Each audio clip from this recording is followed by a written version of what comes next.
The VCC project is the first onshore fund vehicle launched in Singapore, the variable capital company, unique structure, usable by private equity, real estate, venture capital. We were selected by the Monetary Authority of Singapore as the first company to in a fintech grant to tokenize this fund structure on a private and public blockchain with UBS, State Street, PwC, and some other leading financial institutions to share with the MAS the findings of a tokenized VCC on public versus private chain. So that was a very exciting project. We were the first startup in Asia, I think, really focusing on RWA. So off the back of our licensing and our branding and our team and our expertise, we successfully completed that project. I think that was already now a couple of years ago. The purpose of that was so the regulators here could understand what might need to upgrade, change, tweak, edit to make tokenized VCCs scalable and become a cornerstone of the investment, the tokenized investment sector of Singapore. Right? The Singapore government's very pro stable coins and all kinds of blockchain innovative financial products that are done properly, legally and compliantly. So that was that project. It was a big success.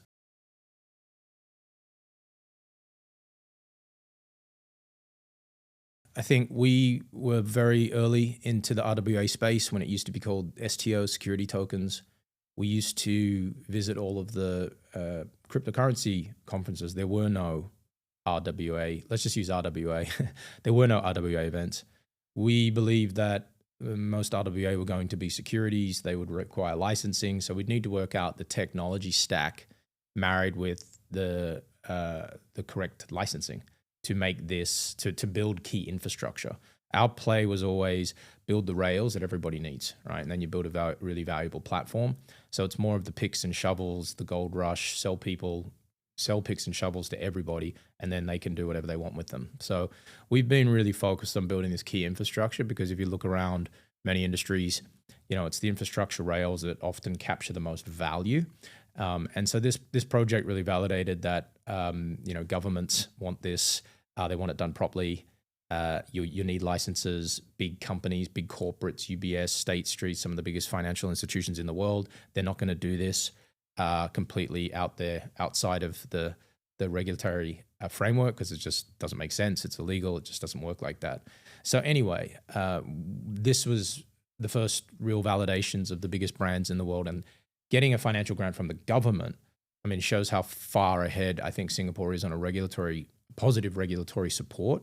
I don't think anyone else in the world that I've heard of actually does that, but paying money to the best startups to execute these tokenized vehicles to find out the best way forward for all the participants. So it's groundbreaking project. We have a white paper on this and it's public knowledge.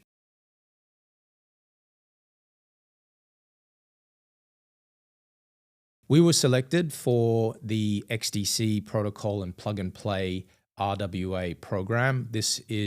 Plug and play is the largest corporate venture capital accelerator in the world. There's about 600 corporates behind that. And essentially they set up this RWA accelerator program so ourselves could teach, educate, work with, provide services to all of the corporations behind plug and play. So it's basically a research and development mechanism, if you will, for massive corporations to find out what is happening, what's the latest innovation. Startups always move, obviously, a lot faster than the corporates ever can.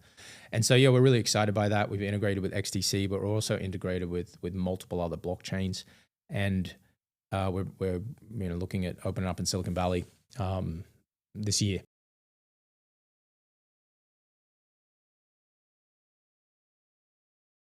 Tokenized investments, tokenized securities, RWA, they bring true global distribution to kind of any asset, unlike ever before, right? And I think that's one of the key DNAs of RWA. There's many layers to this, but one of them is that you now have these rails through regulated platforms and then issuing these real world assets on chain, and those chains being accessible anywhere in the world through regulated platforms, you're now going to start to see incredible leaps, I would say, in magnitude in terms of what is now possible. You have essentially now infrastructure that's laid out where a tokenized investment could be launched. This is more of a business challenge. It's not a technical challenge. Could be launched on our platforms out of London, in New York, in 20 other countries, on other platforms that were licensed in that jurisdiction and aligned on the same technology stack and using the same protocols. Right? This is game changing, and we've always built towards the business. We integrate with protocols that we believe bring value to the industry and to us and to our users. So that value comes in either distribution channels, it comes in either issuance, so high quality assets. It comes with either technical know-how, it comes with capital, all these. Yeah, we were the first to launch. IXS was the first. Its first. The genesis of the idea was born out of an industry problem, and the industry problem was a couple of years ago that there was all this talk about liquidity for these RWA, liquidity for liquid assets, but there was no liquidity solutions. The industry is only a couple of years old. So on the Investor X side, we were the first to apply for broker-dealer and exchange license for RWA securities in Singapore. And along that journey, we'd realized that, which took many years, nearly 5 years of licensing, there was still no market makers. So IXS started about 3.5, 4 years ago. It was built as this RWA DEX where anyone with an RWA could start a liquidity pool, like Uniswap does for cryptocurrency. But the difference is we would have all these securities licenses and custody licenses behind it, because to issue, trade, or custodize an RWA, you typically need licenses. And when I'm talking about securities RWA, so there is a bit of a distinction. Fiat-backed stablecoins like USDT and USDC are often called real-world assets because they're backed by fiat.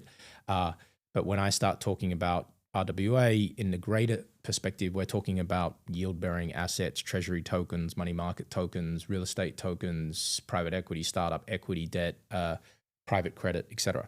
So they're the RWA that require licenses to launch. So what we'd actually successfully managed to do is launch the first ever pools for these RWAs, where people could set up a liquidity pool for any type of RWA asset. Maybe it was a startup. There was some company shares. There were some very innovative products, and that really paved the way for the next evolution of the platform. That was V1. No one had ever done it before. We learned obviously lots of different lessons. The assets in the RWA space a couple of years ago weren't of the highest quality. There's a lot of private assets. They were small. They were obscure. No one knew about them. And now, as we ramp up to launch V2, we're in an incredibly positive environment and a very, very different environment as an industry than we were ever before. And those key, and what's different, we have found product market fit in the treasuries, Wall Street financial instruments. We found that product market fit over the last 12 to 24 months because a lot of the holders of stablecoins, in terms of USDT, USDC earning no yield, we're looking for yield, right? So treasuries, money market instruments, highly liquid assets were put on chain. We started to see the first real adoption in terms of growth for that, which is continuing to grow and starting to grow quite rapidly now. So that different environment today is institutional quality assets, highly liquid assets. That was missing from 2017, 18 to 2023, I would say. And it's now become a lot more institutionalized, which is our focus. And what it means now is you start to see a lot more liquidity coming into the space. You see a lot more use case. These financial instrument RWA tokens often have multiple uses that, say, a private RWA token does not have, i.e. tokenized startup versus tokenized treasury. There's a lot more use case for this: lending, borrowing, collateralization. Many other platforms can accept this, etc. So that's key as well. Yeah, so look, to wrap that up, I think we could say that IXS started purely as this RWA DEX, successfully launched V1, V2 is coming down the pipeline. We've expanded the services. It's now, primary issuance, OTCs. We now have a couple of very exciting products coming down the pipeline. The first ever real yields for Bitcoin investors, which we'll talk about in a minute. And the position now of IXS Finance being a much broader, much more robust institutional exchange settlement layer for all RWA with some products and services that no one else on the planet has. So we're super excited to head into the second half of 2025 to see the growth of the platform, the growth of the assets, and everything moving really, really solidly forward.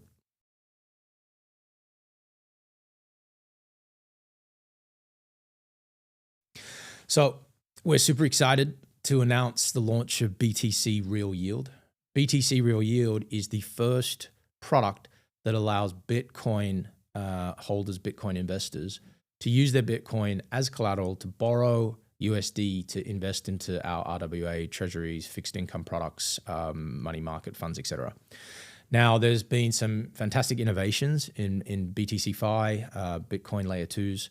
Essentially, the rewards and yields being offered currently are all in altcoins, right? And that's great. However, there is a super majority. I think it's close to 95% of Bitcoin, 96% of Bitcoin doesn't participate in BTC Fi. Multiple reasons. A lot of institutions are not allowed to do it.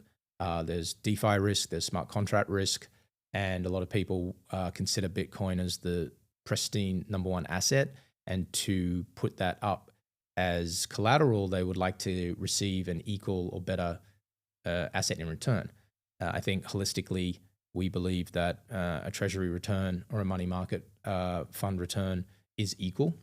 And so this is a product that we're pushing out right now.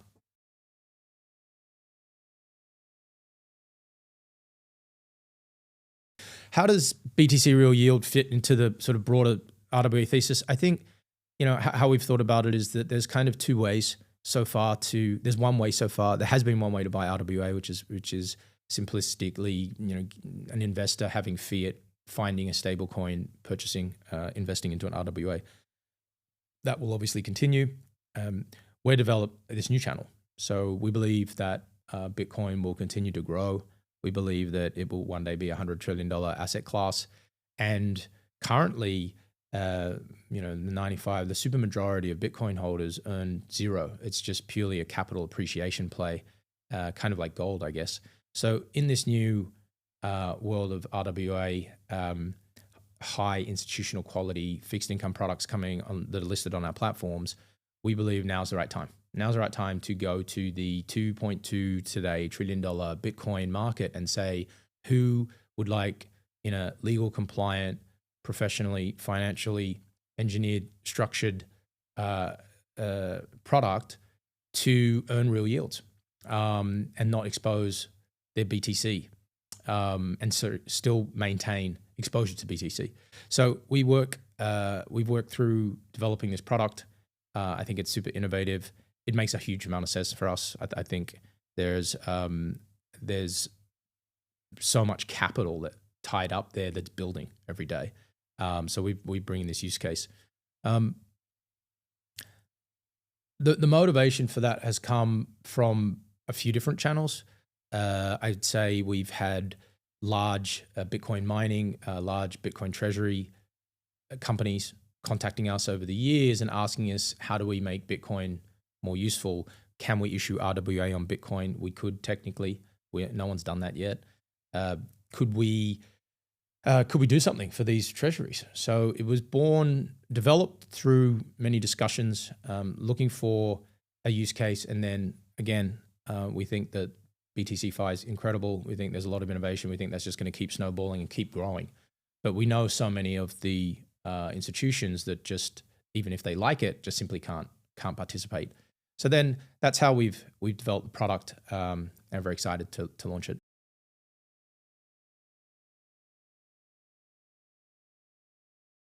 BTC Real Yield has just come out. I think we really want as a business to marry ourselves with the success of Bitcoin.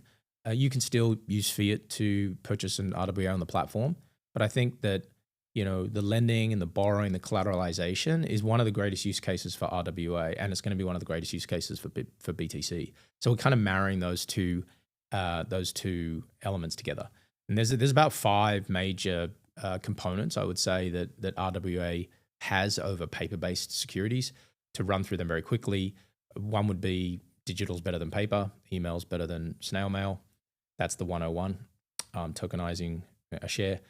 The next one, you have the ability to put it in, say, IXS DEX. So creating a liquidity pool for any RWA asset that's ever created is phenomenal. That is an absolute 0 to 1, 0 to 10 moment. That's another added value proposition. I think we will see new innovative products. So like we saw structured product development, the development of the ETF, new technology marrying with existing marketplace. So blockchain marrying with the real world assets. We're going to see an incredible, innovative explosion, new types of debt, new types of equity, hybrid investment structures. That's another one, just scratching the surface on that.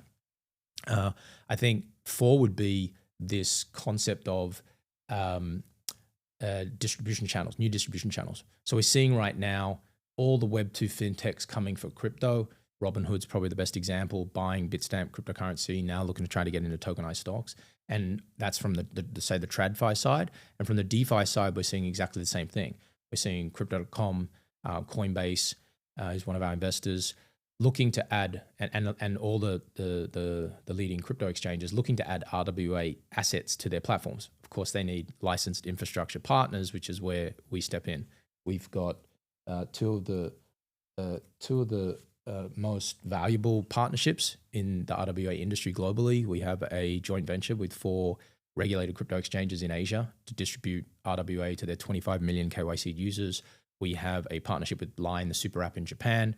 It's 200 plus users. We're the RWA partner. So the users of the Line app can come onto the IXS platform and start buying and selling RWA tokens. So this new distribution channels is key.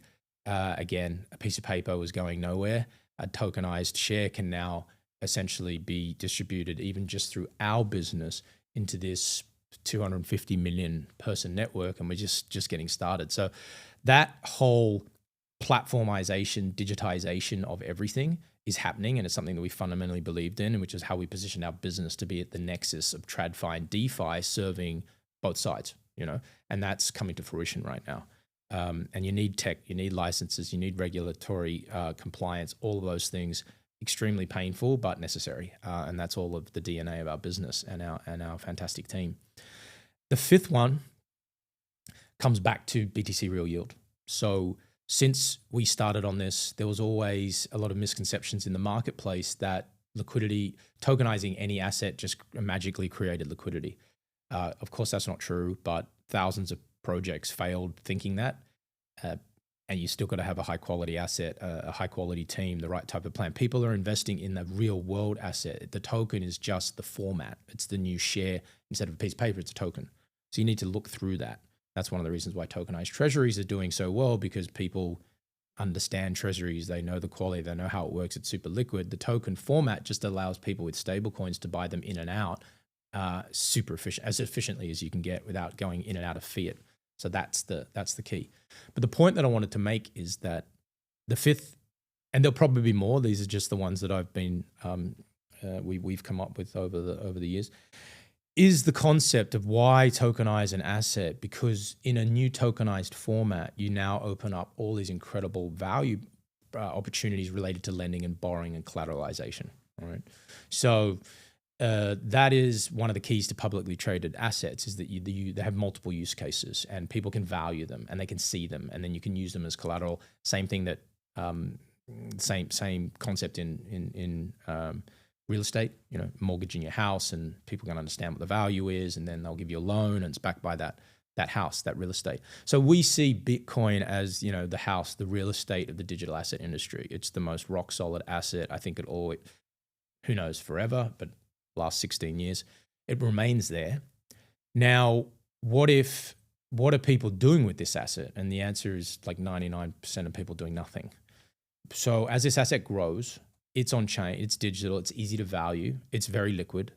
It has all these amazing properties that should be exploited, or a huge value that needs to be untapped, or tapped into, I should say. So that's led us to the BTC Real Yield product, which gives us this whole new universe of use case for BTC. Most people don't want to sell their BTC. And so we've come up with BTC Real Yield through regulated partners, custodians, liquidity providers.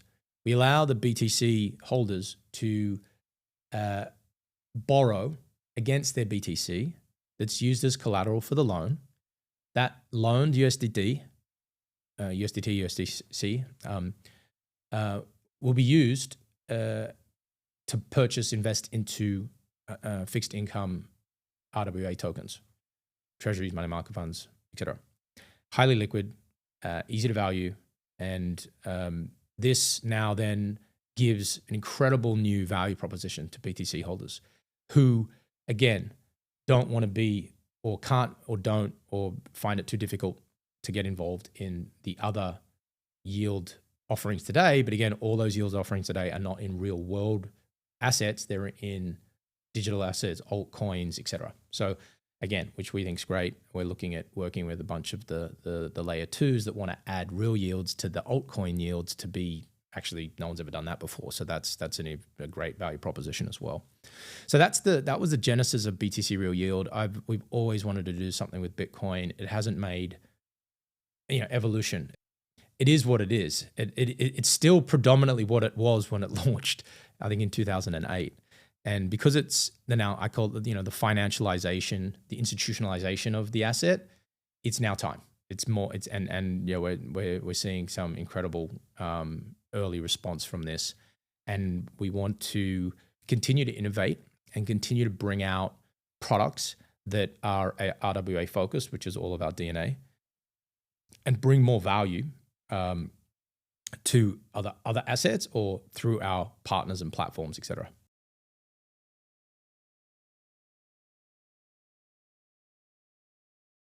One of the keys to the development of our product was understanding through our backgrounds, our clients, our licensing, our institutional partners and issuers what they need. All right. So the biggest challenge for a lot of these groups is that they cannot accept DeFi risk. They cannot, as an entity, they're not there yet. I think we'll see more and more groups come into the space as TradFi moves quickly into RWA. But at the end of the day, what we're providing is a regulated, legal, and compliant way for the holders of the Bitcoin and the institutions to earn real yields without taking any of the DeFi risk, right? So there's regulated custodians, licensed market makers, liquidity providers, and our licensed platforms that originate, distribute, trade, etc., real asset security tokens. So it's not DeFi in the essence of, say, a Uniswap or an Aave or a Compound type all on chain. We have KYC requirements because we're selling securities, but we've made the user experience as streamlined as possible. And I'd say now that it's even less. It's the same KYC as a tier one crypto exchange, who have dramatically changed their onboarding processes over the years from zero to very formalized, regulated type KYC activities, and that's going to continue on and on and on. And you can see this now as they do that. So the product is essentially, we think we tick all the boxes related to the safety, the risk components, what people are willing to do. Obviously, we must balance the user requirements with the key participants, which we have done to make all this work, and away we go from here.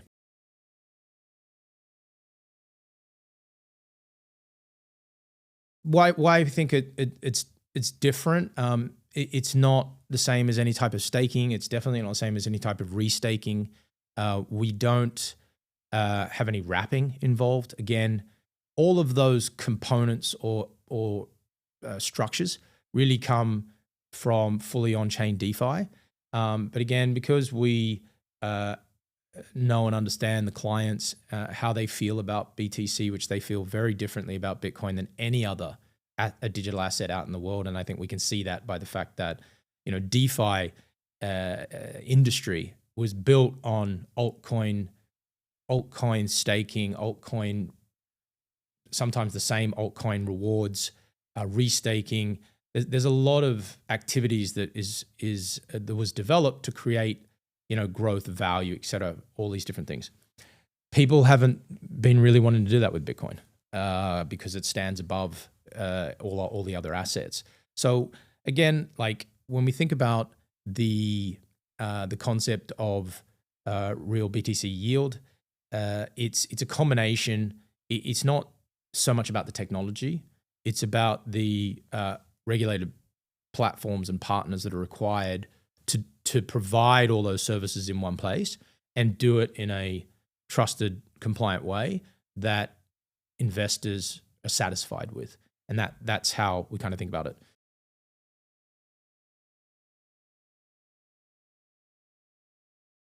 There's a million RWA projects out there. We support everyone that isn't doing a rug pull or pulling a scam. However, most of them brand new, and most of them don't understand or do not have any licenses required to do this. The institutionalization of RWA, which is front and center right now, is only on regulated platforms. There is no other way these institutions can legally operate. So I think that the moats that we've created, getting licenses is extremely lengthy. It's extremely painful. I'd say excruciatingly painful at times. It's extremely costly.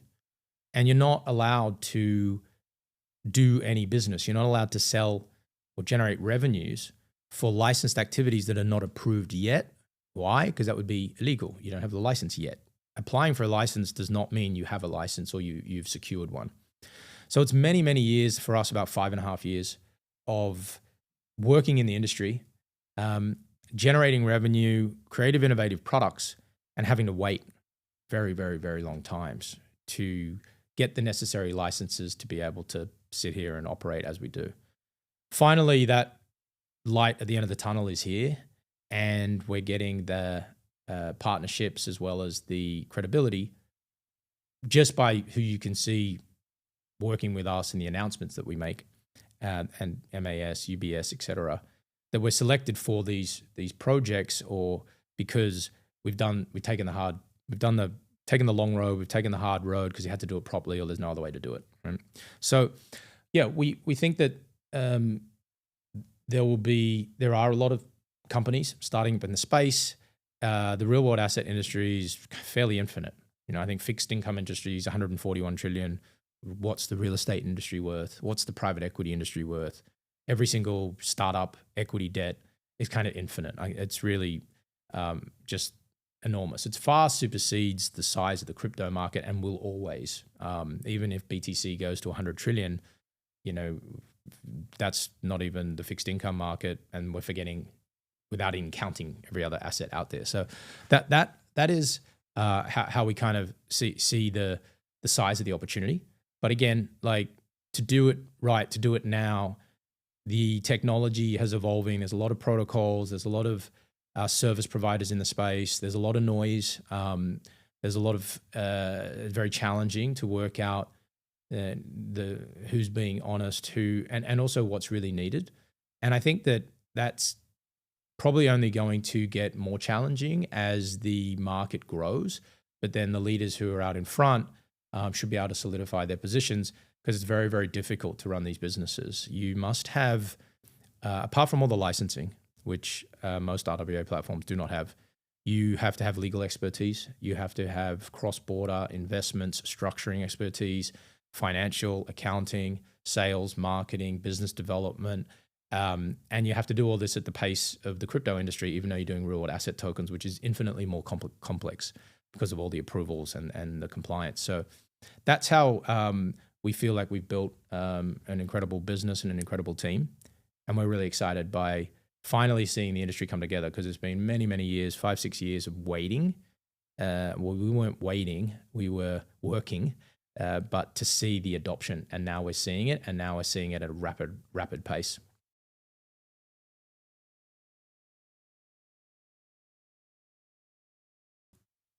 The original, so if I just step back and talk a little bit about the IXS DEX, the IXS DEX, which we used to call the Uniswap for RWA, looked and felt like Uniswap, but it plugged into securities licenses and custody licenses behind the scenes.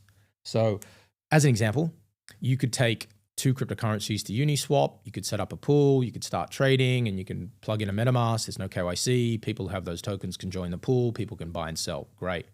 One of the best innovations in the history of the world. That's Uniswap, right?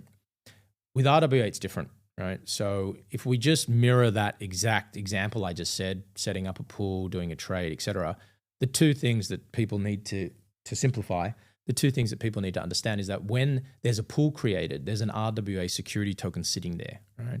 That can't just be sitting on chain by itself. It must be held by a licensed custodian. That's just the rules, right? So behind IXS, there's a licensed custodian custodizing that RWA. And when someone, let's just say investor A, sets up an RWA pool, equity token, USDT, puts it on IXS, great. It's been onboarded, etc. It's sitting there with a custodian behind the platform. If investor B comes along and wants to buy that token, they can do that. They're going to plug in their wallet, do a super basic KYC. When they go and buy the RWA equity token, it's actually passing through a broker-dealer license. So that's the difference, right? Doesn't sound like a lot, but it's huge. And that's what's needed in the RWA space. That's why Uniswap does not list RWA tokens, because that, in brackets, would be illegal because they don't have any licenses, etc. That's the difference between sort of the DeFi version of crypto and, like, call it our DeFi version for the RWA on IXS.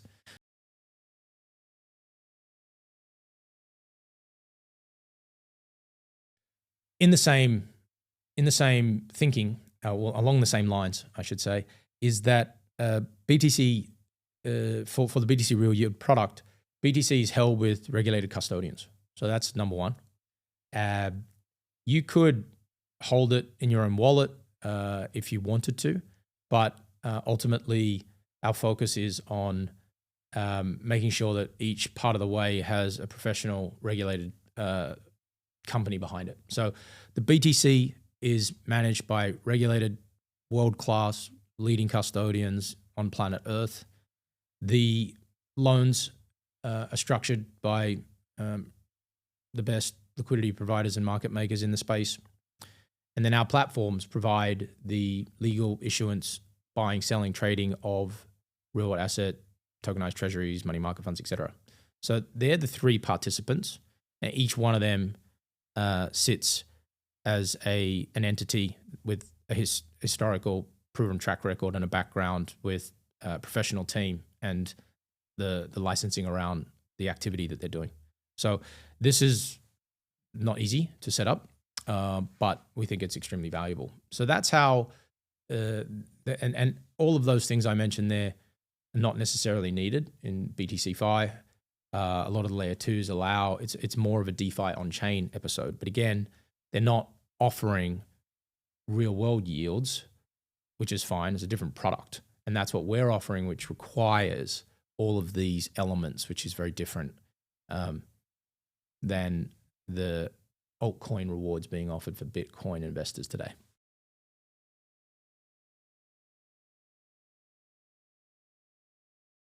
Again, it goes back to the very, very simple question that people should ask themselves if they're thinking about RWA. Like, what is a real world asset token? What is a real world asset treasury token? Right? Let's just use that as an example. It's a treasury that's been tokenized, okay, but it's a treasury, okay? It's an interest-bearing instrument, it's a security, yes, okay. So that question gets the same answer when you ask, what is a share of a real estate fund? What is a share of a company? What is a stock, right? These are securities, they always will be. And for now, at least, there's regulation for that. Existing regulation, the securities regulations, they exist. Some of them are a bit onerous. But if you look at the course of history and humanity, when there are no rules, humans don't treat each other very well. especially when it comes to money. If you look at a lot of the DeFi, meme coins, etc., it's just a constant battle of people stealing money from each other. So how we think about regulation is that it's necessary, and we are one company. We are not a country. We're not a regulator. We don't have the influence or power to change. We might be able to help suggest some changes. So we're not going to try and fight that battle. Let's just get the licenses. Let's build in jurisdictions that want to see growth, innovation done properly. They want protection for their investors, and it doesn't have to be too onerous. And let's go and get licenses in those jurisdictions. And because of the nature of RWA, it's global. We will have global products for global investors, and we'll be doing it properly, but we'll be doing it in the best jurisdictions that support innovation. Because a lot of jurisdictions don't do that. A lot of regulators don't do that. They do the opposite, right? Instead of trying to foster growth, they kind of try to suffocate and kill for a million different reasons. And that I'm not here to talk about that today. So when I think about what is going back to our journey, like, let's apply for a exchange license. Let's apply for a broker deal. Let's apply for these things. Yes, the first thing the team says is, oh my God, this is going to take forever. And I said, yeah, but this is what's going to be needed. If we get in there first, by the time we're ready, hopefully the industry will come, which is happening right now. And now if you want to start now, you've got to go to the back of the line. You've got to line up for 5 years or whatever it takes. And there's thousands of companies before you. So we just looked at it very practically and said, let's just get what's needed. Let's build in the best jurisdictions. Let's take that pain, because we believe everything will be tokenized. And we want to be one of the key players that change that whole world and be right there at the forefront of the development of everything around this, innovative products, new platforms. The IXS DEX was a world first. The tokenized VCC was what we tokenized ESOPs. That was a world first. We've done some, we put a BAYC NFT into a company, tokenized shares, so people could buy a $1 share. That was an RWA. That was a world first. The BTC Real Yield is a world first product. And that's, there's often a lot of pain when you go out and do things first, but that excites us. That's what we want to do. That's the value. That's what gets us out of bed. That's what keeps us up late at night. And I think that, again, like, the regulation component is just a requirement. Like, you don't even need to debate it. It just needs to be done. So just get it done, or just don't do it. Do something else that doesn't require it, because it does come with a lot of cost and pain. But again, it's just necessary. So that's how we see the regulation, and we really want to spend our time not really focusing on that, but really looking at, what other products, services can we bring out that we think are going to change the investment world.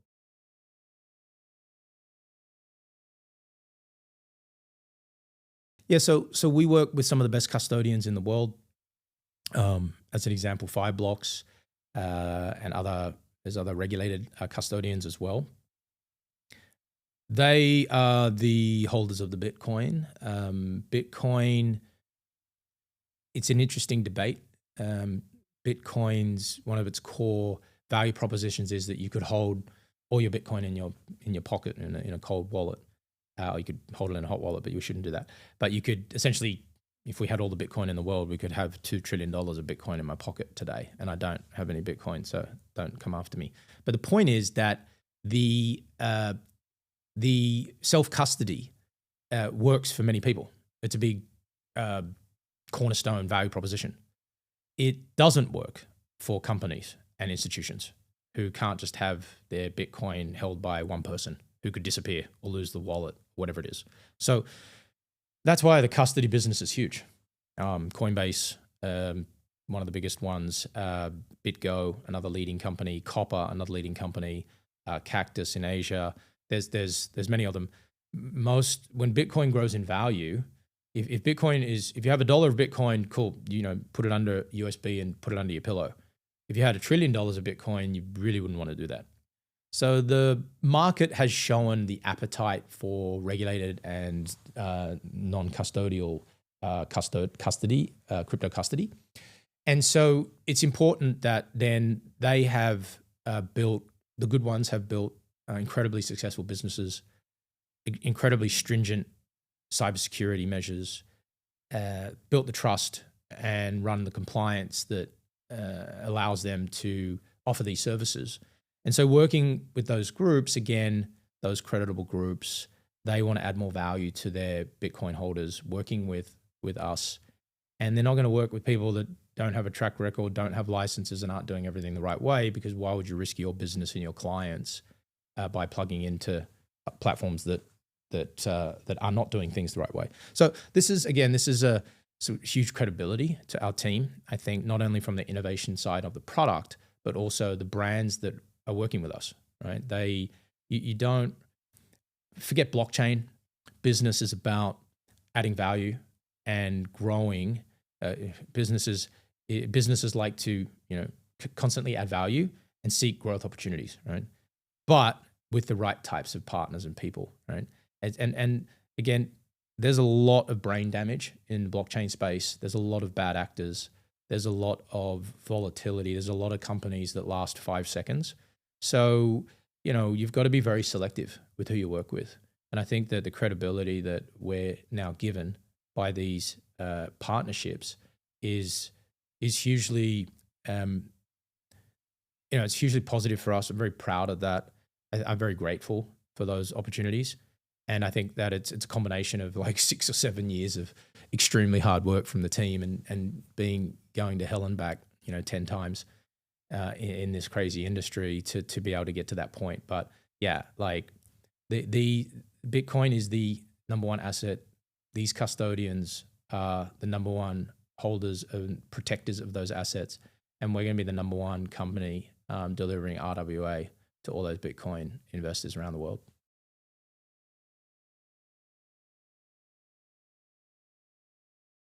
Funny now, because at the end of last year, a lot of people hadn't really heard of RWA, and now people think that the whole industry's kind of washed out.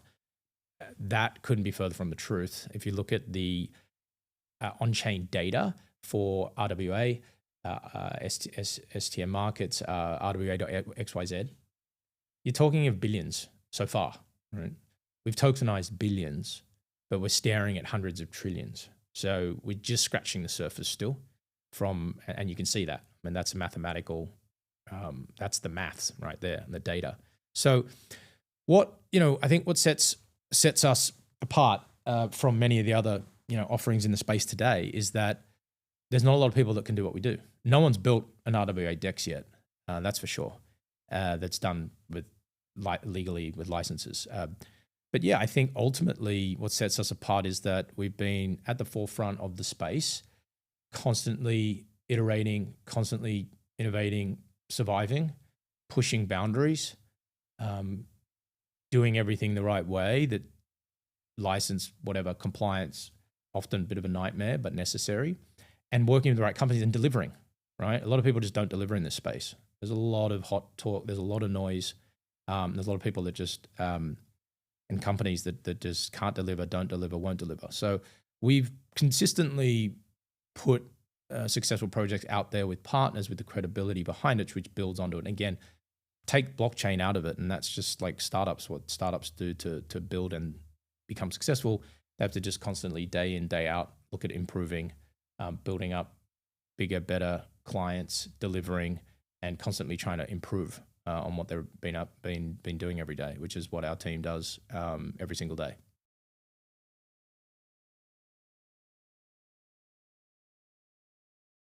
We talked about this a little bit. Like, I think there's two things, right? One would be like, I think IXS will be, the RWA token that is the RWA token that aligns with Bitcoin. There are no others out there. That, I think, is one of the most key, unique elements of our project and the token, right? As BTC grows in volume, as will BTC Real Yield, as will IXS. It's a very simple connectivity and linear kind of movement there. I think that the other difference with our platform is that we aren't a DEX, right? So we do have a lot of other services. We do have a lot of products. The measurement for us is not TVL, because the business just works differently.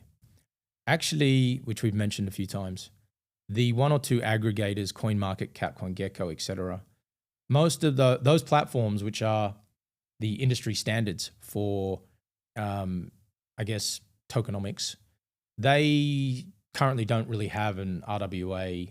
They don't have the ability to understand or measure or list RWA tokens. So there's a lot of RWA projects that have really issued real world assets on chain, but those companies don't know how to assess them and therefore don't list them. Therefore, a lot of the community thinks there's nothing there. It's a bit of a crazy problem, but that's the reality. If you took a cryptocurrency to any of these groups, and I'm not saying like if you just took a cryptocurrency, they can see on-chain data because there is no other data, right? But when you have a real-world asset that's been tokenized, there's a real-world asset somewhere. Who's going to go and prove that, find that, understand it, connect the dots, understand the project, the structure, the content? And the answer is that currently that isn't really there. So it's a bit of an issue. But in terms of like what we do, we have primary issuance, we have advisory, we have a whole bunch of different services. I think that, ultimately looking at tracking success, I think forget token for a minute and just think, what do you normally do, which has been completely forgotten in blockchain? And so what do normal investors do when they look at a startup? Forget blockchain. Say, look at who is this team? Who is the founding team? I think it's probably the number one important thing, because you're giving money to people to build something. Like, they're the people building it. They're in charge. Probably the most important thing at first assessment. Do we think these people know what they're doing? Do we like them? Are they smart? Do they have a great idea, etc.? Have they got a track record, right? Which our team certainly has. And then what's the business model? What's the growth opportunity, the market? What's the solution? And is it worth a bet, right? In the blockchain space, most people just think, is there a token? What's the price? Is it going up? And that's about as far as most people get. So I think that what we're going to see now, which is the core DNA of our project, and I say now as in this cycle, we're going to see thousands and thousands of altcoins with no use case, with no platform, with no real business. They're all going to go to zero. And we're finally going to see recognition for the platform tokens that exist, like IXS, that are on platforms that have real businesses, that have done everything necessary to be in that position, years of licensing, et cetera, all these other things. And who's the team? What is the team? Are they there? What do they say? What do they think? Do we know who they are? Are they hiding behind some stupid image on, we don't even know what they're anonymous and all this stuff. And then you make those calls. So I think from a tracking perspective or support, we have one of the best communities in the space, I would say. It's certainly not the biggest, but it's highly intelligent people that believe in tokenization, believe in RWA, follow everything we do by the minute, but we appreciate all the support. And they understand like the bigger picture and the vision and see the execution day in, day out, right? And I think that's how people should be looking at this space. That's how I look at the space. When I see, that's how we try to assess projects, new partnerships, new models, new assets, new technologies, new protocols. We look at it. We never look at the token price, right? The token price eventually will be a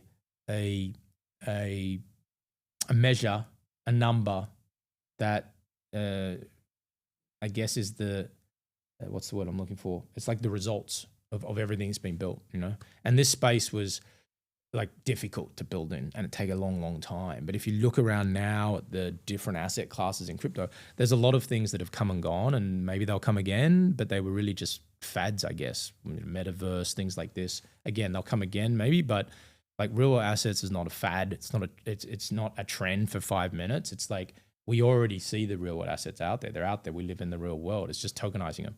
So it was never a matter of, is this going to happen, or will it just be like a up and down, like a meme coin sort of thing? No, it's going to be a long-term, difficult road, but it's going to be massive. It's going to be enormous, and it's going to be for those that put in the hard yards and did the right thing to get it going. And we're still just kind of getting started. So that's how we think about that.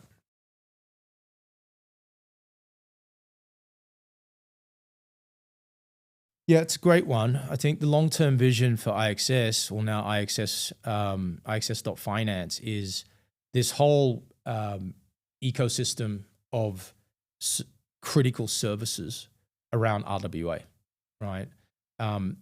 The services we built already, primary issuance, OTC trading, DEX trading, BTC Real Yield, and a whole bunch of other things coming in the pipeline.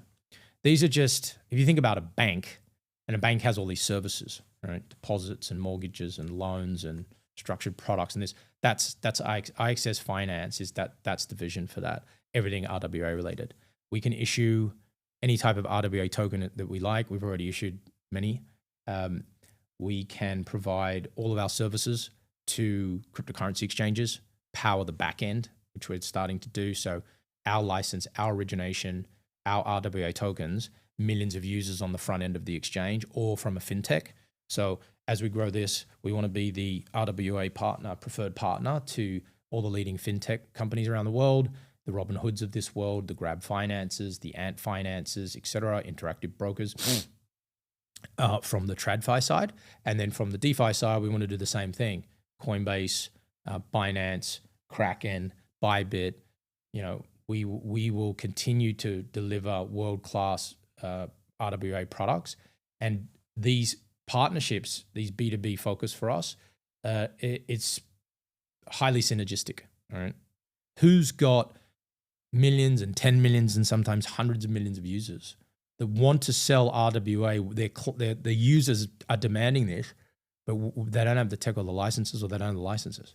So where are they going to go? How do they do this without lining up for 4 or 5 years? Okay, come work with us. We'll plug in tomorrow, and there you go. There's an arms race on between TradFi and DeFi. I think you can see Robinhood's the best example. Robinhood adding crypto, now pushing to add tokenized RWA, and then create all those services on the platform. And they're doing the same thing. That they're creating like wealth management services and banking services, right? And now you got the banks panicking. They go, oh, we've got to get into RWA with some of them. Now we've got to get into crypto. They're panicking. And then you've got the crypto exchanges, who I think are one of the most prominent players, right? I think there's hundreds of millions of users on Binance, same on Coinbase. They've got all these, they got a huge user base. They've got all the crypto. Now they want to add RWA. It's the natural evolution. It was always the natural evolution. What do you want on a platform besides Bitcoin, meme coin, altcoin?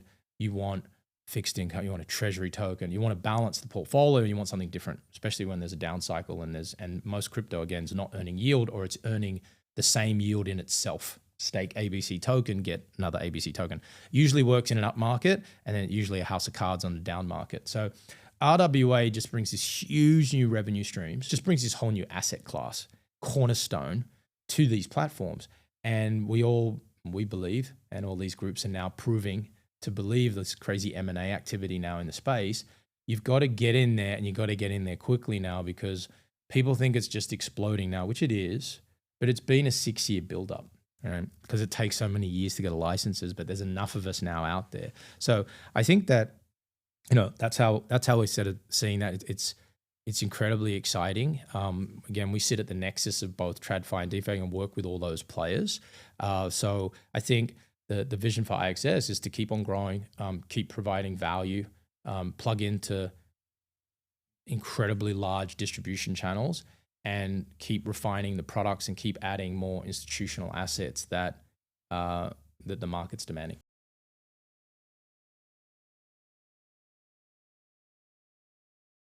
I think by the end of the year, we've got some very large, very strong kind of OKRs that we use, targets for our team internally. We share some of them on our roadmap. We share some of them in our AMA, and then a bunch of them we keep top secret, confidential. I think what the end of the year looks like for us, if it's successful, we've got 8 to 10 new B2B distribution partners, cryptocurrency exchanges, fintechs. We've already got 5. So if we can double that, that would be hugely important for us. I think that seeing BTC Real Yield as the leading real yield product for Bitcoin, that's number 1 on our list of targets. And I think having a healthy community, a vibrant community, having a bigger community that's even more actively engaged now, if that was possible. And obviously driving more and more value to IXS. That's our key asset. That's our cornerstone of our project. It's something that is dear to our hearts. We know that that is dear to our community. Extremely important to the community. So do not forget that. We're going to be constantly driving use case for IXS, especially around the BTC Yield product. How do we continue to tie more and more value to IXS token as the platform itself grows? So just making it clear that that's definitely high on our agenda, if not our top agenda. But again, that's the result of all of the real business activity that we're building, that we've been talking about all today. So it's meant to be the result of, and I think that that will prove to be. Thank you very much.